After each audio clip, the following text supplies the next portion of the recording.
കുറച്ച് ദിവസങ്ങൾ കഴിഞ്ഞ് ഒരു ചെറിയ പട്ടണത്തിൽ പ്രസംഗിച്ചതിന് ശേഷം യേശു ശിഷ്യന്മാരും മടങ്ങാൻ തുടങ്ങുകയായിരുന്നു.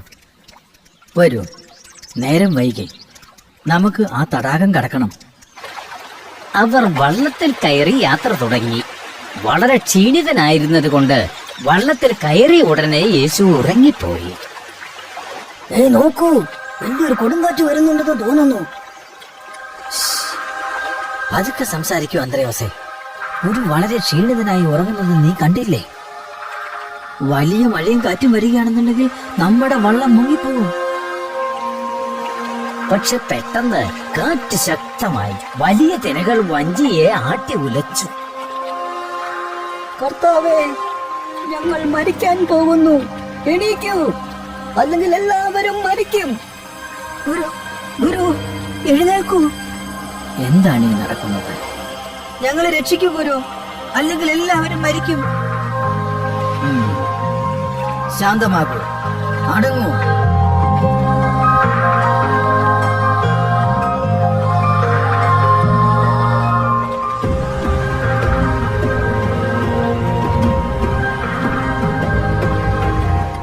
അതൊരു അത്ഭുതമായിരുന്നു. യേശു പറഞ്ഞ ഉടനെ കാറ്റടങ്ങി, തടാകം ശാന്തമായി.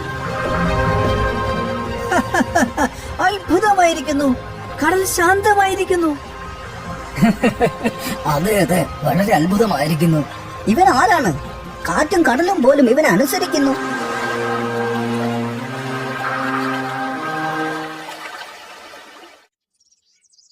ഒരു ദിവസം പതിവ് പോലെ യേശു പ്രസംഗിക്കുകയായിരുന്നു. യേശുവിന്റെ പ്രശസ്തി വർദ്ധിച്ചതുകൊണ്ട് അവനെ ശ്രവിക്കാനായി 5000 ആളുകളെങ്കിലും അവിടെ കൂടിയിട്ടുണ്ടായിരുന്നു. ഗുരു, നേരം വളരെ വൈകിയിരിക്കുന്നു, നമുക്ക് മതിയാക്കാം. അതെ, വൈകി. യൂദ, അവർക്ക് എന്തെങ്കിലും കഴിക്കാൻ കൊടുക്കൂ. ഇവിടെ എത്താനായി പലരും വളരെ ദൂരം സഞ്ചരിച്ചതാണ്. പക്ഷെ നമുക്കിവിടെ 5 അപ്പവും 2 മീനും മാത്രമേ ഉള്ളൂ ഗുരു. അവർ പോയി അവർക്കുള്ള ഭക്ഷണം വാങ്ങിക്കോട്ടെ. പിന്നെ എല്ലാവർക്കുമായി ഭക്ഷണം വാങ്ങാനുള്ള പണം നമ്മുടെ കയ്യിലില്ല. അവർ പോയി വാങ്ങട്ടെ ഗുരു. ഇല്ല, എനിക്കവരെ അങ്ങനെ വിടാനാവില്ല. അവരുടെ പക്കൽ എന്തൊക്കെ ഭക്ഷണമുണ്ട്? നമ്മുടെ പക്കൽ 5 അപ്പവും 2 മീനും മാത്രമേ ഉള്ളൂ. ശരി, അതിവിടെ കൊണ്ടുവരൂ. എന്നിട്ട് ആളുകളെ വരിവരിയായി ഇരുത്തൂ.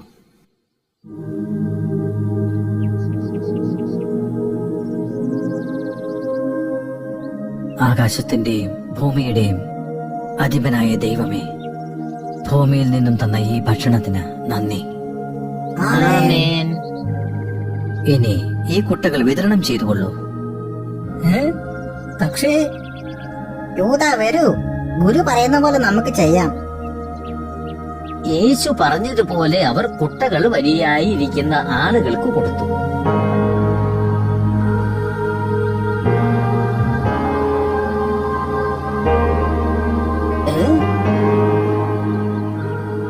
അതൊരു അത്ഭുതമായിരുന്നു.